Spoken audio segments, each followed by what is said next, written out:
Tragedy in Nutty Putty Cave, Utah, November 2009. 26-year-old John Edward Jones, a medical student, came here with his brother Josh Jones to explore the cave in honor of Thanksgiving. Since childhood, John had gone caving with his father. He knew how to breathe in tight spaces, how to stay calm, but Nutty Putty Cave was new to him. Nutty Putty wasn't just a cave. It was a maze of narrow, twisting tunnels, some tighter than the width of a human body. It used to be open to the public, but had a history of people getting stuck. On this day, the brothers decided to explore a new route, but John took the wrong path. He crawled into a narrow, winding tunnel, thinking it was a shortcut. His brother Josh stayed behind, in a wider part of the cave. John kept crawling deeper, until the tunnel began to tighten around him. The passage grew narrower. John was literally sliding through solid rock, lying flat on his stomach. He found himself in a space just 10 inches wide. No room to turn, no way to lift his arms. He couldn't move forward or back. He kept pushing ahead, until suddenly, his chest got stuck. He tried to breathe, and couldn't. The passage was so tight, his ribs couldn't expand. His lungs simply couldn't open. Each breath brought less and less air. Panic began to set in. He tried pushing backward, but it only wedged him in deeper. That's when he realized he couldn't move, and he couldn't breathe. John was completely trapped inside a stone coffin. Meanwhile, his brother noticed that John wasn't coming back. He started calling out for him, but there was only silence in return. Realizing something was wrong, his brother ran to the surface to get help. He reached the cave entrance and immediately contacted emergency services. A few hours later, the first rescuers arrived at the cave. They knew if John was truly stuck in that passage, there was no time to waste. Rescuers quickly began moving into the cave. They used the map John had left behind to trace a possible route, but the path was tight, twisting, and incredibly dangerous, even for the most experienced cavers. When rescuers finally reached John's location, they were met with a horrifying sight. He was wedged tightly between two solid rock walls, unable to move, barely able to breathe, but still conscious. One of the rescuers tried to reach him, but the space was so narrow, he could barely fit his arm through. It took hours just to properly assess the situation. The rescuers realized getting John out would be incredibly difficult. They began bringing in equipment: drills, jacks, ropes, lighting, and oxygen tanks. All of it had to be carried by hand. The passage was far too narrow for any machinery. Their plan was to use drills to widen the narrow passage where John was stuck and slowly pull him back out. They even tried tying a rope to his leg to shift his body slightly, but John screamed in pain. One wrong move could break his bones or stop his breathing entirely. Meanwhile, the rescue team worked to keep him alive. They fed him pureed food through a tube and supplied him with oxygen. But with every minute, his condition worsened. Blood began to pool, his chest grew tighter, and his breathing grew weaker. The next morning, rescuers returned with renewed determination. Overnight, they had come up with a new plan: to slowly and carefully chip away at the rock using drills right above John's body. But suddenly, one of the drill stands broke loose and struck John's leg. He screamed in pain, and the team was once again forced to pause the operation. By this point, John had been trapped for over 24 hours. His body was beginning to shut down.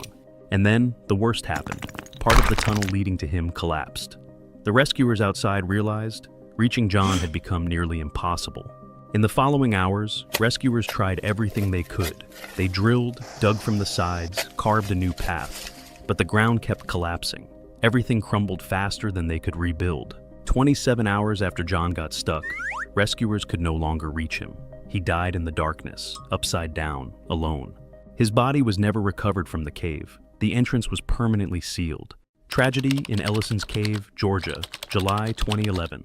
His name was Richardson. He was 24 years old. That morning, he entered Ellison's Cave with a few friends to explore a route they had never tried before. Ellison's Cave is one of the deepest caves in the United States. Located in Georgia, it drops over 1,000 feet into the earth. It's dark, dangerous, and incredibly easy to get lost. Jay and his friends reached the drop known as Fantastic Pit, a vertical shaft over 180 meters deep. They double-checked their gear and prepared to descend.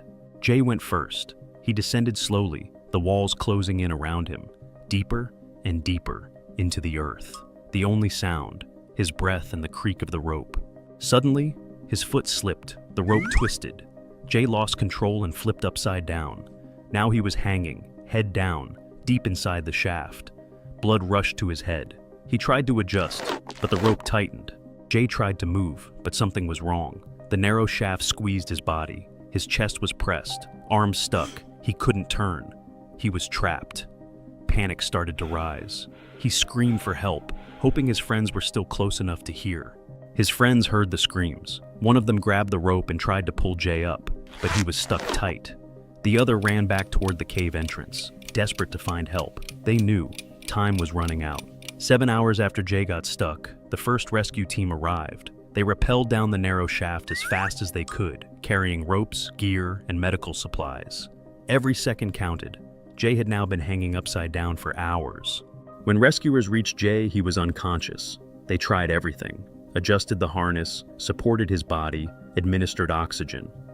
But his condition was critical. His body had been upside down for too long. The Tham Luang Cave Tragedy, June 23, 2018.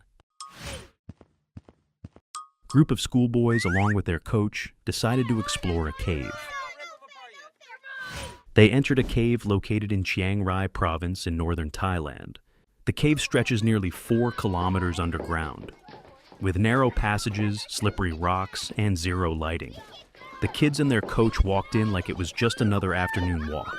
No food, no gear, no plan. And at first, nothing seemed out of the ordinary. And everything might have been fine if it hadn't started pouring rain outside, a sudden heavy tropical downpour. At first, the kids had no idea it was even raining outside. They kept walking deeper into the cave, completely unaware of what was coming. By the time they noticed the water rising, it was already too late. The exit was flooded, and they were trapped.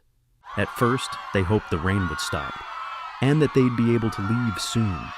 But with every passing hour, the water kept rising. Eventually, they were trapped with no way out, unless someone came to help. A full day passed with no word from the boys. No texts, no calls, no footprints near the cave. By the next morning, the Thai authorities had no choice but to launch a full-scale rescue mission. But there was a slight problem. No one on the team had the right training for underwater cave rescue. So instead, they called in some guys who crawl into flooded holes for fun.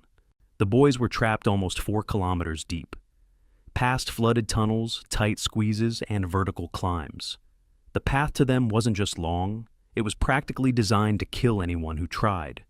At one point, divers had to descend 30 meters underwater, then climb up a rock wall, all in complete darkness. And that's just to reach the kids. The cave swallowed them whole, pitch black, freezing cold, nothing but a thin rope to guide the way. The water was so murky, they couldn't even see their own hands.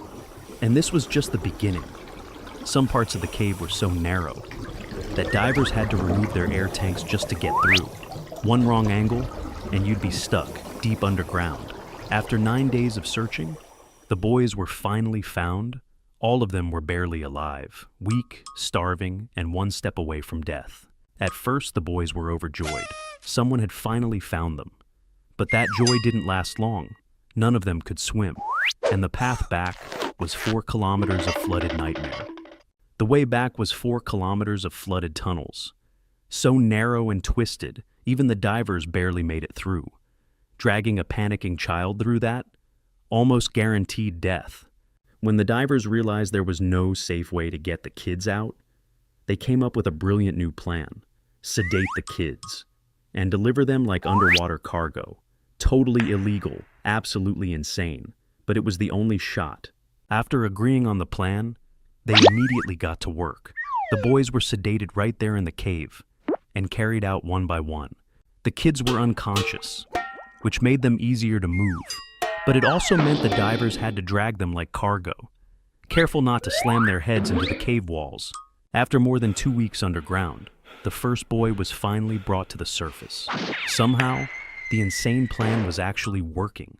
After the first success, they kept going, one child at a time. Sedate, dive, drag, surface, repeat. Everything was going according to plan, until diver Saman Kunan ran into trouble. He got stuck in a narrow section of the cave and had to remove his air tank just to squeeze through. But on the other side, he couldn't get it back on in time. He drowned in the darkness, trying to make it back, despite the tragic loss. The operation continued. One by one, the remaining boys and their coach were brought out. Exhausted, unconscious, but alive, after 18 days trapped underground, all 12 boys and their coach were finally rescued. Against all odds, they made it out alive.